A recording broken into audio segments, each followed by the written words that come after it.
étoile ya moto efandaka place moto amonaka. Omoni na demisu awa ma keneti na cerveau. Ba benyango aura, c'est l'entrée, la porte spirituelle ya vie humaine. Okay. C'est là où étoile la moto efandaka. Mutu solingo dominer simba wana. Okuta moto aza pasteur ya mosali ya Nzambe, pasteur ya solo ne ya lokuta. Dès que simbi wana fokweya. Ato banga Nzambe ningini. Ozolanda. Et puis force ya moto efandaka na ba pomme de main na Nice. La force spirituelle. La force physique efandaka na Nice. Ah, force spirituelle, na force physique. Efandaka na Nice. Pour ceux qui moto ata sotale ba traduit praticien. Ceux qui Nice ya moto za sous forte et si le moto abeli potali. D'accord. Toi on a déjà ya étoile. Voilà.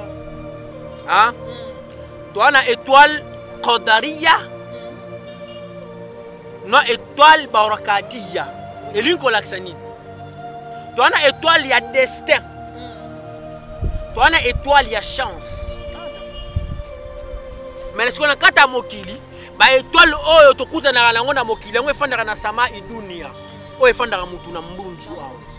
C'est-à-dire Nzamba akeli mwasi spirituellement fort que mobali. Mais physiquement Nzamba akeli mobali fort que mwasi. ABC1 Television. ABC1 Television. ABC1 Television. Le leader en actualité. Mingi balandi ya magazine na bino kati na nkolo oyo ekambamaka na mona mboka Clarisse Weti na baka toujours derrière une grande dame, il y a toujours un grand homme. Peuple dédié, beau pambola mabisika et zomi bino na lobaka mingi le retour de Jésus-Christ Yesu Christ azaliwana asia zongi toki mama beto tika mabeto ya epai na kolo Yesu po yende le chameau de la vie et de la vérité na pamboli bana nyonso tu ya ebisi wana Yesu Christ moto na yambo Yesu Christ moto nali boso bo pambola bisika zomi bino mama Chantal et puis famille Mobimba bo pambola bisika zomi bino na États-Unis ensemble avec le prédicateur de la nation Yeman wa zapenda kati na nga monenge monsieur za kati na nkolo yependa kati le prédicateur ça fait un bon moment to kutana na il soute en tout cas na lukie pour notre solo la na ye papa Mbote le prédicateur de la nation. Mbote na yo mama Clarisse Weti. Boni. Nzambe boye banda confinement papa. Vraiment confinement elekeli biso malamu to se confiner ki pona ko adorer Nzambe po temps ya boye na mokili to nanu to zo yango te. OK. Desingela ki to zo yango distraction za ya kolala bakangi bare bakangi makambo ya sata to adorer vraiment Nzambe ndenge elungu bani. Adoration à Nzambe après avoir quoi adorer rapidement une minute par rapport à makambo et tant que religion na bino. Remarque ni to lecture ni boko sala mambo le kaina monte. Ah bon lecture to ko sala ezaye kaka soki Nzambe alingi alongola bato na kati ya mokili apesaka bango fléau moko boye. D'accord. Et puis fléau wana pona ba croyant ezali bénédiction. Pona ba mécréant ezali frappe. OK. Donc mon fléau est touché monde. Moto to abangi Nzambe te ya moto masumu. Eza frappe ya Nzambe.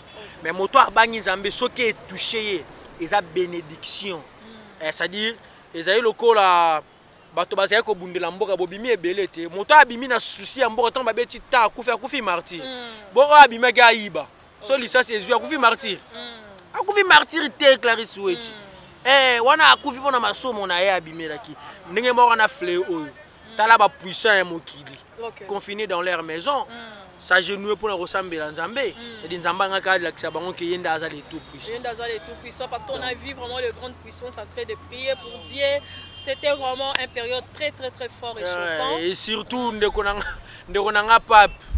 Tu sais papa te andeni. À terre na fenêtre. Vieux Kofi je sali là où tu es. Kofi Olomide abi papa te na fenêtre mais fléau abimi na fenêtre ngam. Le temps était vraiment, le temps était vraiment trop dur et très choquant par rapport à ce qui se passe. Le prédicateur de la nation, Makambo et les Kaninamboka, les autres disent que c'est un signe à fin du monde. Non, ils n'ont même pas un signe à fin du monde. Parmi les signes à fin du monde, qui es-tu? monde eza ya nani monde eza ya nzambe yende ebandeli ya mokili toyebi ezalaki liloba fin ya monde ya mokili nzambe ape alobi na kati ya Coran na kati ya Bible ba signe ya temps de la fin par signe ya temps de la fin tomoni coronavirus te yuna ba sentiment na ba analyse no benga ngo signe ya temps de la fin mais l'apocalypse ezoyebisa biso o tokomi komona lelo et komi déjà accomplissement parmi livre ya apocalypse déjà 5 pages o ezolakisa biso ke toza déjà kopousa na pembeni na fin du monde oui toza pousa na pembeni ya fin du monde même pas aujourd'hui il y a 14 siècles passés prophète Mohammed sallallahu alayhi wa sallam prophète o eli biso islam ya ba musulman alobi azomona mokili tant ça voyage nortine alobi namoni mokili bisuratil ajuz namoni mokili ra'aytu dunya bisuratil ajuz c'est-à-dire namoni mokili na forme ya mobange ra'aytu dunya bisuratil ajuz c'est-à-dire mokili nunaki déjà kala ça pona oté ce qui temps de la fin komi to mona ki komi ba sin nango yebani malade eza na kati eza na malade ndenge peste bubonique eza ebimaki na 1700 ndenge coronini grippe ya ebandaki na Espagne ebimaki na 1800 na 1900 donc eza na ba maladie voilà ils ont touché le monde. Voilà, merci beaucoup. Je pense que Oza Mwanamboka, à part cause à la prédicateur de la nation, Makambo kolega na seni pour nandeko Rosal Malonda était est-ce que bino ba islam bo pesa qui peut voir na bino vous faire partir ya voir wala to ya vote wana ya Rosal Malonda ou misi batu le 9 na le 13 na balaba. Non, biso musulman to ba innocent. OK. Obi pourquoi na lobi yango? O lobi bon point. O kamo ba oh. Mais dans l'assemblée, on a des musulmans qui pourquoi ils sont innocents? Parce que dans la communauté musulmane, conflit est ça. Aujourd'hui, tu as 3 représentants légaux. Dans le islam. Donc, tu as Abdallah Mangala, Cheikh Ali Mouani, na Youssouf Dibondo, baza 3. Conflit wana. Parce que bazo bunda pour na pouvoir diriger l'ingomba nzambe. Nde bangwana ba seja ki kunoza sire batana ba bangi nzambe. Maintenant, église qui m'a wapi. Peuple de Deba Kimawa, to Kimina église, voilà ce que l'église nous donne en retour. Molili. Molelo, na osenga bena papa Fati. Nga asenga papa Fati. Asola na venanga de la ville. S'il vous plaît, Gentini Ngobila. Na senga apesa nga Kinshasa ta 41 jours. Au moment où le roi Salaki na Joseph. OK. Afin de Joseph diriger en Égypte. Tala nako ebino bandani nako beta ba moi ba chef ba confesseur religieuse na moko était sans fouet sans ba aventurier aux assure bato ba bangi nzambe OK bosi même pas na nous temps et pourquoi islam na christina ba groupe de réveil fongamate pour ba soutenir qui Rosal Malonda muda FCC mais ni catholique ezongi ya catholique baza makambo wana te catholique monte baza neti ya moko cash neti catholique baba malin siko to église ezonga te église ezonga ndeni bino soutenir Rosal Malonda ba finali bino bouton et ne makambo baba cheikh makambo imam wana ba lukili biso na islam donc biso islam n'a rien à voir ba imam côté église de réveil Soni Kafuta. OK. Nde ba finali bango bouton. Est-ce que Rosal Malonda azana moni place à Seni. Tant ba ba société civile. Et senga ba luka déjà ya batu. D'accord. Ça dit moto azola ki sa azobimisa image ya patriotisme. Na moto azobimisa image ya kobanga nzambe parce que la Bible déclare l'amour de patrie. L'amour des patries, c'est une partie de la foi. Okay. Si c'est vrai, Soni Kafuta azana bolingwa mboka. Si c'est vrai, ba musulman bazana bolingwa mboka. Est-ce que ça Rosal Malonda nde esengeli a mérité place wana? Bino ba serviteur de Dieu. Vous n'avez pas eu le temps de retourner dans Nzambe ce qui est zaïe. C'est ça le problème. Le grand problème c'était ça. Donc ba kumba bino, ba monde ba kumba ntaba na singa. Njoka mosali nzamba akumba maka sentiment na islam mesi biso la yu'minu ahadukum hatta yakunu hawa ulimaji itubihi moto azali mondimaza moto oyo sentiment na etambola ka sima ya mibeko ya nzambe non la mibeko ya bato non société civile ezala mibeko ya nini te bango na mibeko na bango o constitution zo soutenir yango esengi ba consulter nzambe ba consulter nzambe. Tout Tout à fait. Bino ba consulter Nzambe te FC ça à lobby. FC ça bengi ba Nzambe a fini bango muke. Et puis na suka lango ba komo déclarer ba carburant. Pendant qu'intervention sonique a fait. Mawa. Et ça langa passe na somona kiti mutu na sena ki soni. OK. Ba tu ba représenter Nzambe na muki. Ba ça la soni a bongo. Papa, bon fimbo un jour. Même pas l'élo, attends après la mort. Jugement Ezali. Et voilà, merci beaucoup. C'était juste une parenthèse. Parce que Makamba Rosar Malonda est touché église et touché biso ba chrétien otokomo na penda et kotambola vraiment malongo ité batu ba kufi kozokezali et ça le kumute on sait tout biso surtout prophète vous savez que la justice élève une nation. On veut que Dieu a ça là vraiment musane na République démocratique du Congo torolobela ba étoile. Étoile ya mutu ezala wapi? Le bomba ma wapi? Étoile ya mutu ezo utana tozana déjà ya étoile. Voilà. Hein? Toana étoile Qadariya. Non étoile Barakatiya. Elinko laksanine. Toana étoile ya destin. Toana étoile ya chance. Ah d'accord. C'est-à-dire étoile ya destin. Et ça étoile oh Nzambe a décrété, mayo Nzambe a décrété pour na mutu moto ko changer on na mokili azate. Asala masumu tote. Asala masumu te akobotama lelo. Akokufa jour boye. Bola munae yango o Nzambe a classé na vie ya mutu. OK. Étoile wana ezalaka intouchable. Moto asimba yango azate. Ata bandoki baye. Ata yemoko Lucifer. C'est-à-dire katibuhu Allahu wa murayiruhu Allah. Mais eko ko ça peut étouffer. Je viens. OK. C'est-à-dire oya komi yango eza Nzambe. OK. Oya ko changer yango eza Nzambe. D'accord.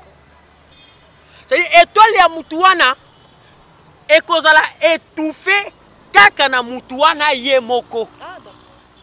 Ne pense même pas que diable moko boa ko bola mele na butu jamais. Étoile eza etouché eza étoile baraka c'est-à-dire ba étoile oyo ba bénédiction ba baraka ba bénédiction o mutu azwaka akutana na ngo na mokili ba faveur ba opportunité. Alors moko boye inattendu échappé yo ba botoli yango ba yibi yango. Ozolanda na maki ya conduite ya mabe te wana kutama ba conduite te wana ezaka mingi faiblesse spirituelle. Ah d'accord. Conduite ya mabe ezaka nde destin. OK. C'est-à-dire moto soki conduite na ye ezali vraiment malamu te apesi ekomi kopesa ti Nzambe kanda ya makasi. Nde moto abebisi destin na ye. Akomi ko étouffer étoile na ye moko. D'accord. Mais est-ce qu'on a kata mokili ba étoile oyo tokutana nango na mokili yango efandaka na sama idunia oyo efandaka mutu na mbunzu awo ozolanda oyo efandaka mutu place oyo parce que moi si na mobali étoile oyo étoile la plus forte na mokili eza étoile ya mwasi. Ah bon? Oui. Parce que mwasi azali na 11 entrées. Mais mobile azali nango 9. Ah d'accord. 9 entrées, 9 sorties. Mobile azali na moi ça azali na 11 entrées, 11 sorties. C'est-à-dire Nzamba keli moi si spirituellement fort que mobile. Mais physiquement Nzamba keli mobile fort que moi si. Moi so asambela na mobile asambela Nzamba sepelaka beaucoup plus na moi so asambela. OK. Parce que basi oyo ya ba croyante baza moké par rapport ya mibali. Dit si une fille se donne totalement dans Nzambe, Nzamba lingaki makasi koleka mobali. Ndo mon étoile nezalaka plus forte que moi. Donc étoile oyo ezaka étouffé. Étoile wana ezali étoile oyo moto ye monda étouffango par rapport ya conduite na ye. Dès que akomi ko silikisa Nzambe makasi komi ko sala ba n'importe quoi. Et si l'étoile n'est pas sous contrôle, tu n'as pas esprit saint. C'est-à-dire comme une négligée, comme le roi Ndako Yoba Sundoli. Ndako et Kimba to guerre. Moto alekina likangu na e à côté. moto qui pose à cause à salité place exacte c'est nini à côté du vu que les esprits bazo les carona bazo tikila rango bazo sepela kate ko garder yango ils ont bénéficié de la lumière des anges, lumière angélique, et ben nous c'est tout fait yango moko moto na mokila comme ko se sentir bloqué. Tout à fait. Si ka oh to ba boto la biso na mokilo to kuta na kana chance loko pamba. Pour ça si moto nzamba ko komela moto destin moto ko lokota mbongo. Moto wa kwesa moto wa lokota. Wana ba chance to kuta na kana na mokili. OK. Ozo na ba chance ya bongo. C'est-à-dire, wanande bakoboto lengo, ceux qui spirituellement faible, ni tout ça là, bazo yibango, bazo pesango, bazo salela. Maintenant, ils ont ambassade dans le mususu ba mba ekara la 4e émission au un évangéliste qui a dit que étoile ya mutu et bomba marana Nice. Non. Étoile te mena kati ya Nice. Non. Azan a raison, Mazan a 50% a raison. Ah d'accord. Étoile ya moto e fandaka place moto a monaka. Omoni na demisu. Awa ma keneti na cerveau. Ba benyango aura, c'est l'entrée, la porte spirituelle ya vie humaine. OK. C'est là où étoile ya moto e fandaka. Mutu so lingo dominer simba e wana. Okuta moto aza pasteur ya mosali ya Nzambe, pasteur ya solo ne ya lokuta. Dès que simbio wana fokweya. Ato banga Nzambe ningini. Ozolanda. Et puis force ya moto et fandaka na ba pomme de main na Nice. La force spirituelle. Na force physique et fandaka na Nice. Ah, force spirituelle na force physique. Et fandaka na Nice. Pour ceux qui moto ata sotale ba tradi praticien. Ceux qui Nice ya moto c'est sous forte et si le moto abeli potali. D'accord. Également aussi na spiritualité. Ozolanda, c'est-à-dire ceux qui mobali. Okomi opesa Simone pa moningano ya mobali. Spirituellement est comme faible, ne ko permettre à utiliser yo. Ah d'accord. Et non wana Nzamba ko tie to la moto place à salité bongo mama. Botsa moto place à salité bongo. Akota étoile ya moto place à salité bongo. Nde siko tangu mobali akomi ko sangana nande ko na mobali nde à ce moment là nde. Et non seulement mobali, même moi si. OK, même moi si. Oui. C'est-à-dire Bible Coran Nzambe azibisu sur le Coran wa atu nisaakum min haythu amarakumullah. C'est-à-dire bokote la basi na bino bisika o Nzambe a ordonné na bino bokota. Donc ça va changer nzela comme on a sima, vous allez ko affaiblir moi si na spirituellement. Nde akokoti sa siko mbe bana kati ya ndako. Mais il y a deux pasteurs ba autorisé que soyi batu ba balani en couple ba ki osana Nice. Comprendre directement même ba sataniste ba loba moi si so azana règle bimane na sima. Ba sataniste misu ba loba ngo. So ki bo ki prédication na moto kaka lobi ngo comprendre directement azo moto azé ko ça la propagande ya Satan. C'est que pasteur Marcelo a ça la propagande à tout à fait parce que yene mutate ya Sodome aza sataniste moi si na mobali o ba balani pasteur Marcelo était sengé ba ça na sima aza sataniste. Maintenant tozo chiti na biso to tika na 3 minutes maintenant siko étoile ce que muto ayibi étoile ya mutu to muto abundisi étoile wana étoile dunia oui c'est-à-dire étoile ya mokili siko tango ba so que étoile ya mutu pour que ko servir ni. OK. À chaque fois na mekaka ko expliquer batu Satan aza ekela munenge moko na ngai na yo mone Nzambe asali moto nenga sali ba esprit nenga sali Satan. Satan n'a jamais été ange. Satan vivait parmi les anges. C'est un esprit Nzamba linga mingi. Tant Nzamba bengani na se a s'autoproclamer que yé pas commis mokonzi. Il faut luka ba notable ba ange na ye ba comment servir ye. Ba ange na ye faut batu bazana ba représentant na kata mokili biso batu. C'est-à-dire quand quelqu'un azana kati ya magie azaye kobenga batu baya komona o Nzambe asalaka. Nzoka Nzambe o Nzambe asalaka motako sa na mokili aza te. Nzamba apiaka vie. Nzamba apiaka mbongo. Nzamba apiaka mayele motako pesa ngo azate. Sika Satan vu que aza malin, qu'est-ce qu'il doit resala pona a gagner ba âme. Akosa nini?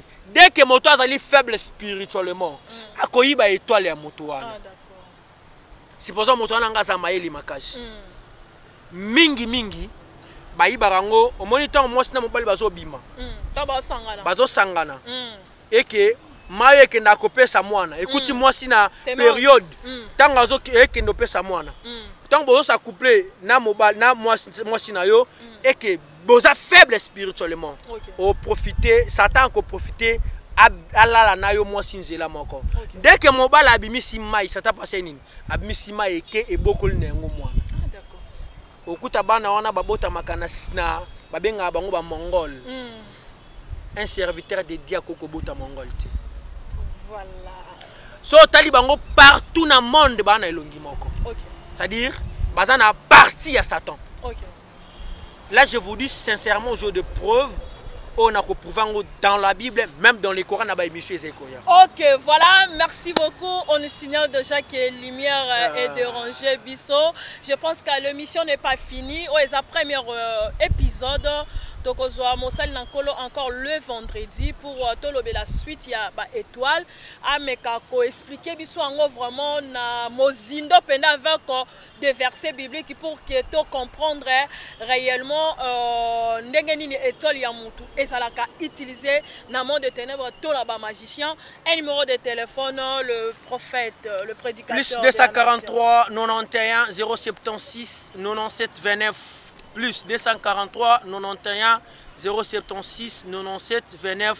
Que Dieu vous bénisse. Que Dieu vous bénisse. On se retrouve prochainement avec le prédicateur de la nation Yeman avec un nouveau numéro, deuxième partie sur l'étoile Yamoto et Kendaka Wapipe Kosala Nini. Nzambe apambula bino. Merci.